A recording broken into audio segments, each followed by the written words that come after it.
يا أيتها النفس المطمئنة ارجعي إلى ربك راضية مرضية فادخلي في عبادي وادخلي جنتي. بسم الله الرحمن الرحيم. الله أكبر وإنا لله وإنا إليه راجعون. فقدت العائلة والأسرة الرياضية يوم الاثنين 20 جانفي 2014 على الساعة 9 ليلا إثر حادث مريع أمام مقبرة الجلاز المرحوم رياض الفهم المولود في 13 أكتوبر 1959 5 نجد برقوق باب الفلة تونس.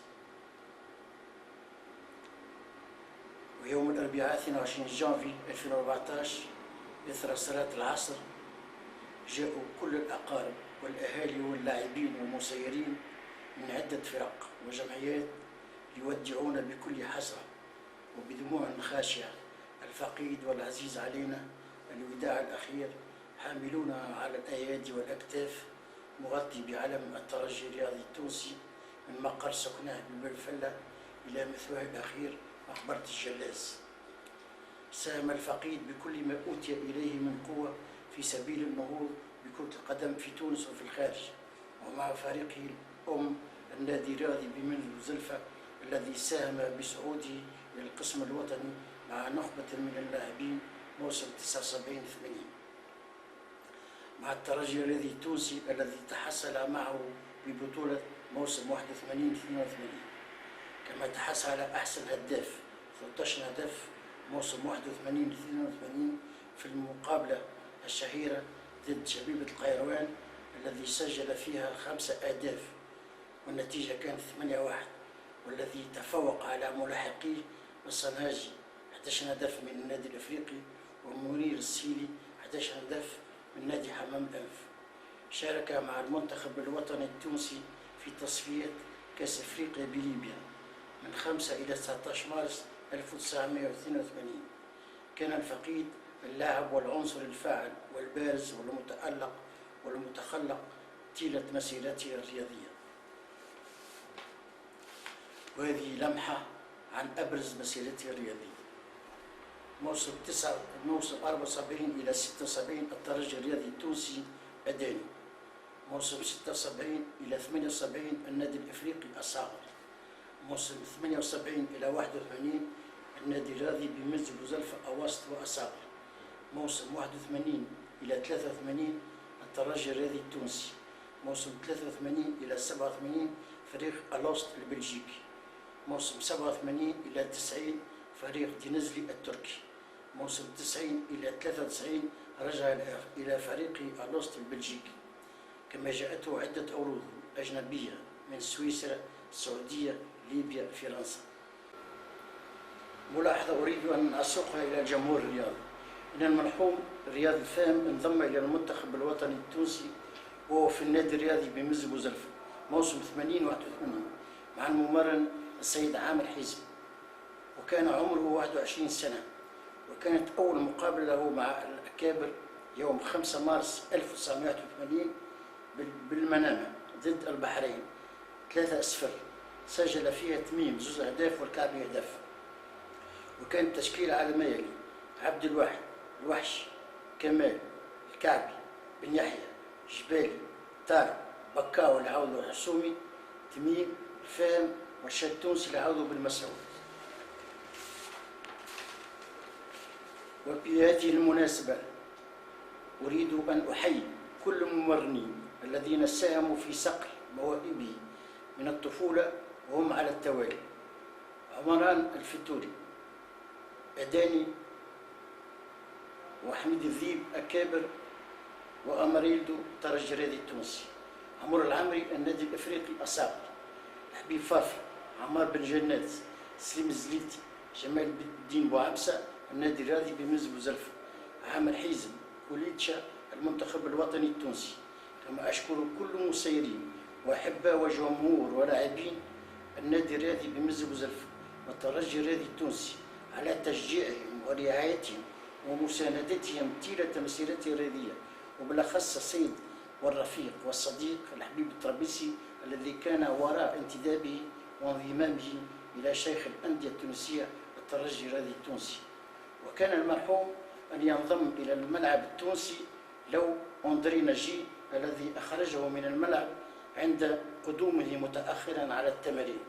وبهذه المناسبة الأليمة أريد أن أتقدم أصالة عن نفسي كرئيس سابق للنادي الرياضي بميز بوزلفة ونيابة عن عائلة الفاهم والأسرة الرياضية بأحر الشكر والتقدير لكل من واسانا في فقدان العزيز علينا وابننا المرحوم رياض الفاهم، راجيا من الله أن يرزق جميع العائلة جميل الصبر والسلوان، وأن يتغمد الفقيد برحمته الواسعة، وأن يسكنه فراديس جناني، وإنا لله وإنا إليه راجعون.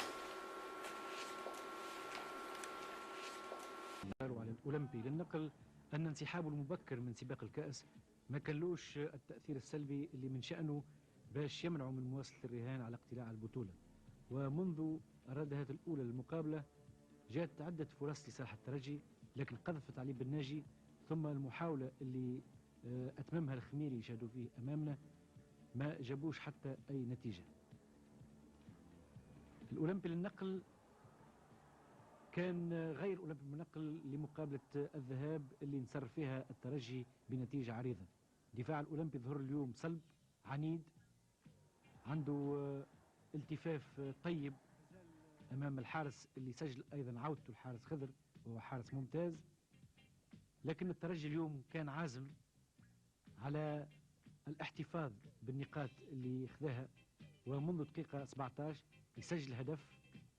ربما الموقع متاع الفاهم يشكل نقطة استفهام عن شرعيته. الهدف إذن كان مبكر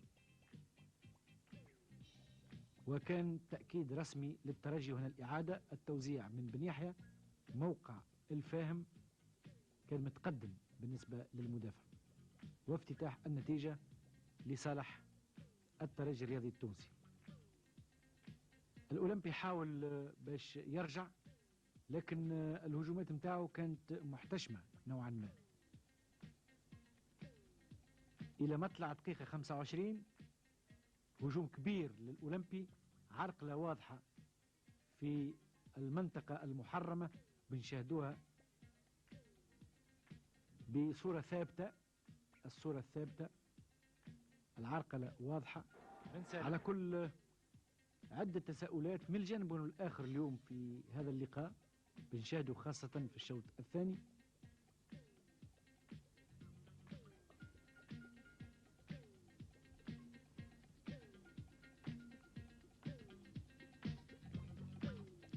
في الشوط الثاني دخل الترجي الرياضي بقوة، والفاهم يضيع هنا الفرصة الواضحة منذ الدقيقة الثالثة، ولربما العامل الإيجابي اللي ظهر في تشكيلة الترجي وهو العامل البدني.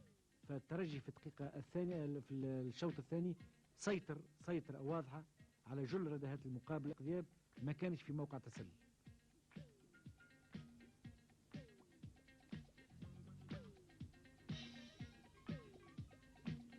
الأولمبي للنقل هنا كان بإمكانه في الدقيقة 32 باش يدارك الموقف.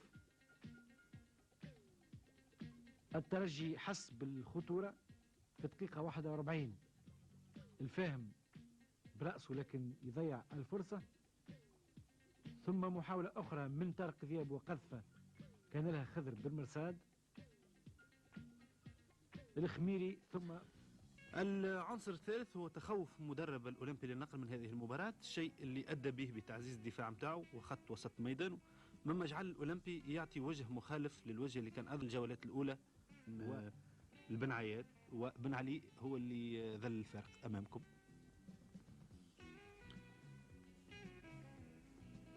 منذر المساكني الجناح الأيمن للأولمبي النقل بقى إلى آخر لحظة فوق بنك الاحتياطيين.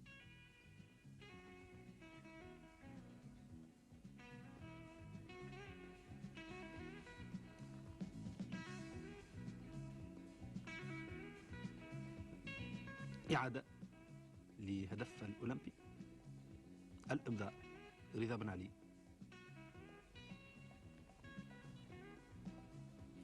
هدفين لهدف انطلاقة جديدة للمباراة، ارتباك في صفوف الترجي الرياضي التونسي على مستوى الدفاع، وكاد الأولمبي، هذه مخالفة رضا بن علي يعدل النتيجة، لكن موقفه وكان أيضا واضح بالنسبة لمراقب الخط اللي تبعه الحكم السيد الملولي. التسلل للمرة الثانية في هذه المباراة واضح، والصورة أمامكم.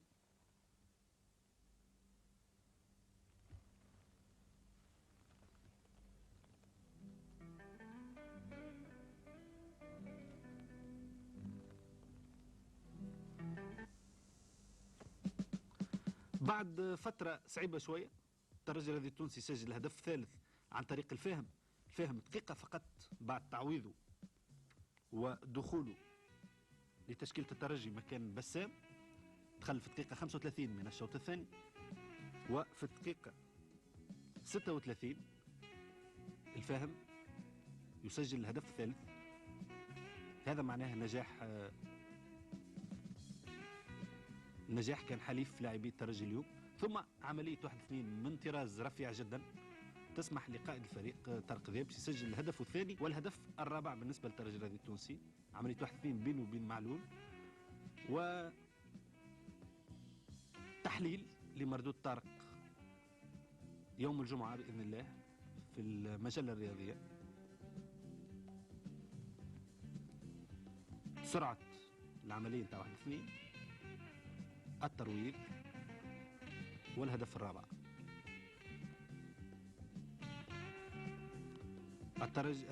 طارق هدف الترجي. كواش كهيئة رئيس الترجي ورئيس اللجنة لجنة الأحباء يذهب انطباعاته قبل انطلاق المقابلة.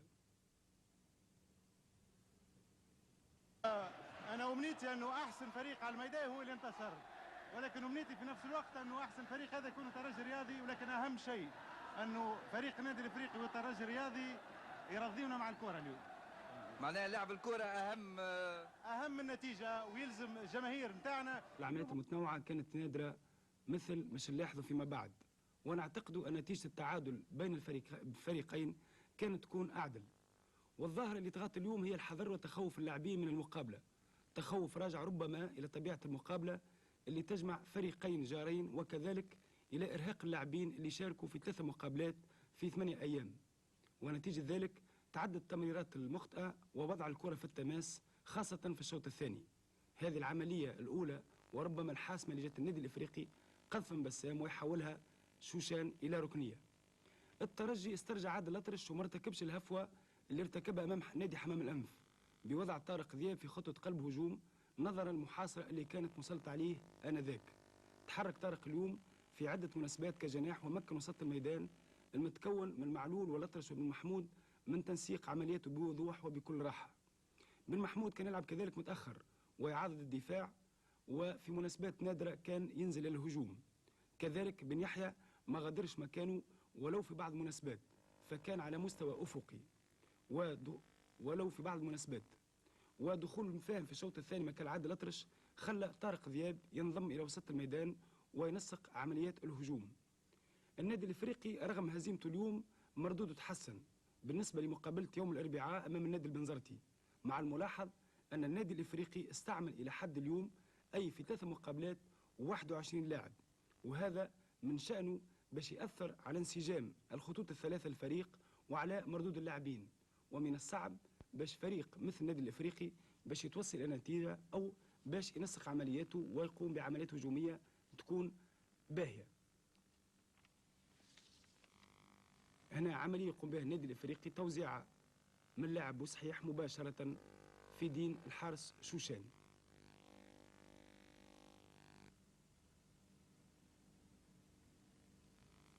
هذا الهدف اللي سجله النادي الإفريقي، لكن رفض الحكم باعتبار مخالفة، والحكم كذلك وجه انذار إلى اللاعب خالد التواتي. باش نشوفوا العملية مرة أخرى، توزيعة جبارة شوشان يتداخل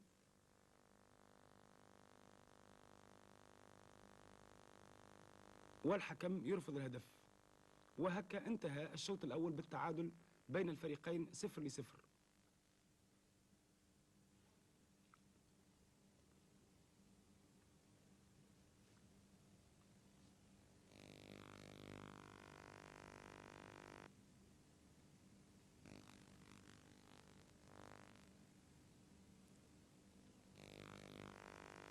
كان بإمكان وسط ميدان النادي الإفريقي مساندة المهاجم خالد تويتي شفنا أمامنا، اللي كانت اليوم استعداداته طيبة خاصة في الشوط الأول.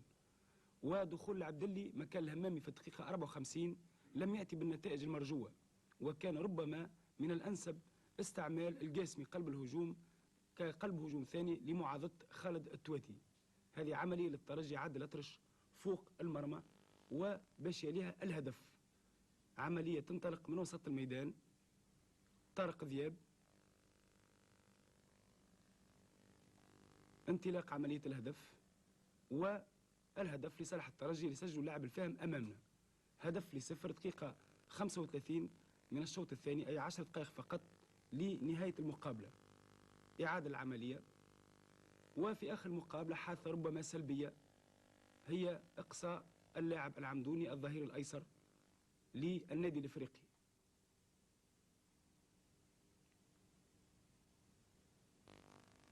هذه العملية انطلاقها العمدوني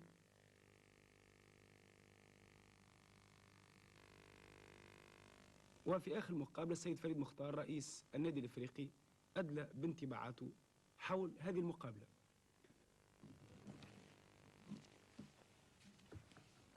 السيد فريد مختار رئيس جمعية النادي الافريقي، النتيجة النهائية حسن استعدادات نادي الصفاقسي اللي اقحم اليوم بعد غياب طويل اللاعب الموهوب حمادي العقربي.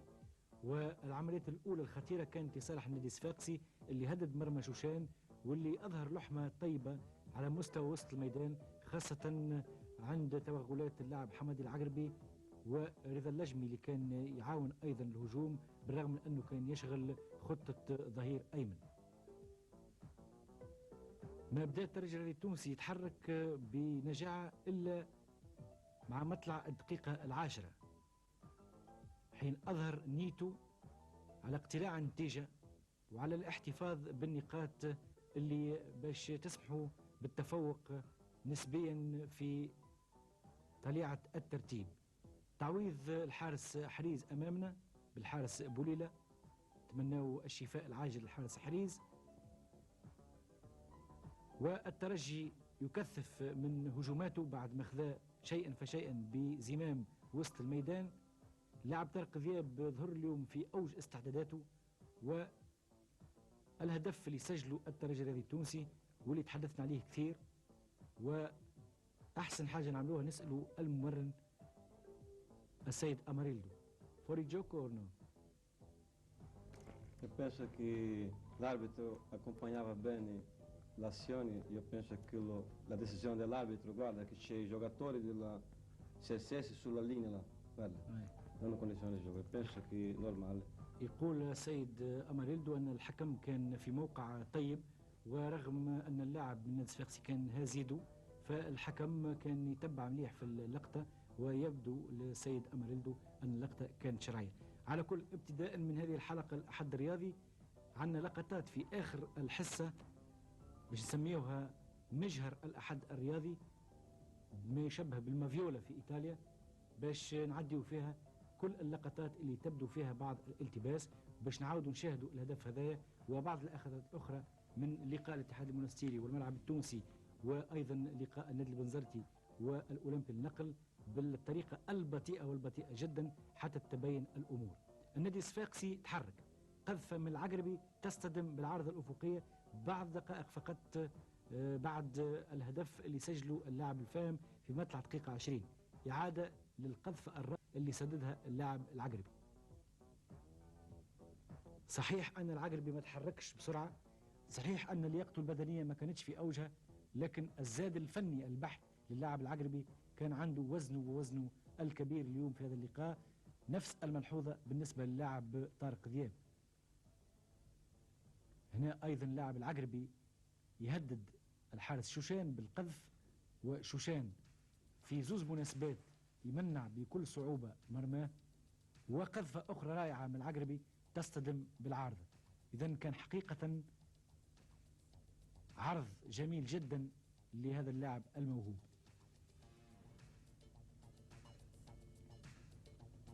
المقابلة تعدات جمليا في ظروف طيبة، واقتراح نوجهوه للمسيرين للزوز فرق، اقتراح بتنظيم مقابلة ودية بزوز فرق بين الفرق اللي تلعب حاليا، وايضا علاش لا الفرق كانت تلعب بقدم، حتى تكون اواصر الصداقه بين زوج فرق بعيده عن التشويش وبعيده عن المساومات.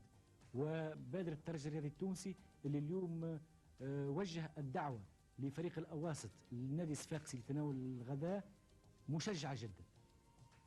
هنا طارق ذياب يخفق في تحويل الهدف، كان وحده،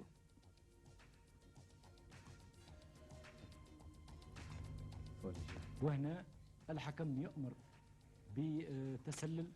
نشاهدوا ان السيد اماريلدو ماهوش موافق على التسلل. على كل الحكم هو سيد الميدان. يقول السيد اماريلدو من لازم باش نقبلوا كل حاجه يامر بها الحكم، وتبدو ساعات وانها ما يصحح لك الحكم هو سيد الميدان. فعلا هذه هي الرياضه. وانتهت المقابله اذن بهدف مقابل 0 لصالح الترجي. وهنا اللقطات الاخيره ومخالفه جميله جدا صوبها اللاعب طارق ذياب، خرجها الحارس الشاب بوليله بكل صعوبه. هنا هدف سجله اللاعب بالناجي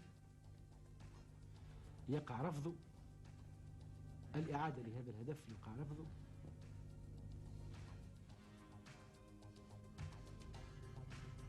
وأيضا السيد أمريلدو موش موافق على هذا الرفض، لكن الحكم عنده الحق يقول دائما، الحكم له الكلمة الأخيرة رغم كل القرارات، وإحنا موافقين في هذا.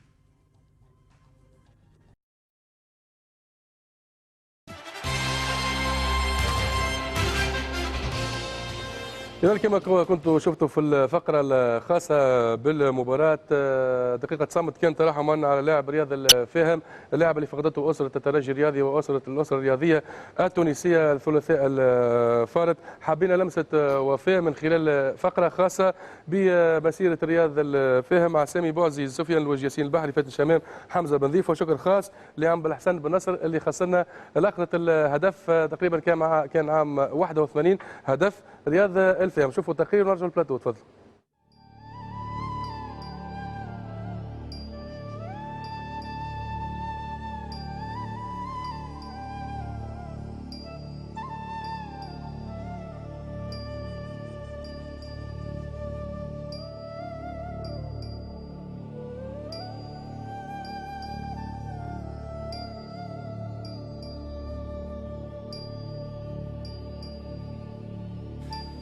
ببالغ الأسى والحسرة ودع الترجي لاعب الثمانينات رياض الفاهم يوم الثلاثاء الماضي إثر حادث مرور لتوافيه المنية عن سن 55. رياض الفاهم من مواليد 13 أكتوبر 1959 انضم لصفوف الترجي سنة 1981 قادما من الملعب الرياضي بمنزل بوزلفة، وفي أول موسم الفاهم ينال جائزة أفضل هداف البطولة ب 13 هدف. علي بالناجي توزيعة طويلة، طارق ذياب، توزيعة كانت ماهيش قوية، ودقيقة 35 رياض الفاهم يعاد العملية. توزيعة تمريرة من طارق ذياب تمر ما بين الدفاع والفاهم كان موجود وسجل الهدف الأول. قذفة قوية عرضية ما كانش الحارس الفاسي باش يتصدى لها من اللاعب الفاهم، سحب الهدف دقيقة 35 من هذا الشوط الثاني. كملنا الكورة ما تظهرش برشا، ما عادش يظهر، ما عادش عندنا اخباره بالكل. حسب سمعنا بعد ما توفى كانت اخباره ما باهية معناتها في حياته الخاصة. احنا نقولوا هذا اكسيدون، هذه حاجة ربي، هذه معناتها حاجة معناتها نتاع ربي، ربي يرحمه. مرياض كان راهو محبوب معناتها من الملاعبين الكل، وكانت اموره واضحة وناس ملاح وطيب وعبد باهي برشا، فهمتوا، بخشمه هذاك. علاش رياض بوتيتر من بعد الكره لقى شويه مشاكل. ان شاء الله ربي يرحمه، وتاسفنا برشا للحادث اللي صار له هذايا.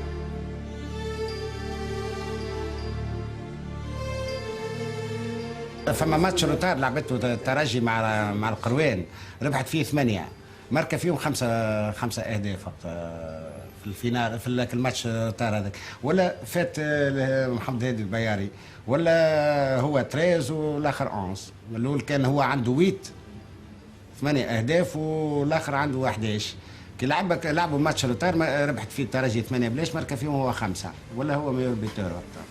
طارق ذياب وخالد بن يحيى كي تقول لهم شكون الروح والعقل نتاعك يقول لك على رياض الفهم. هما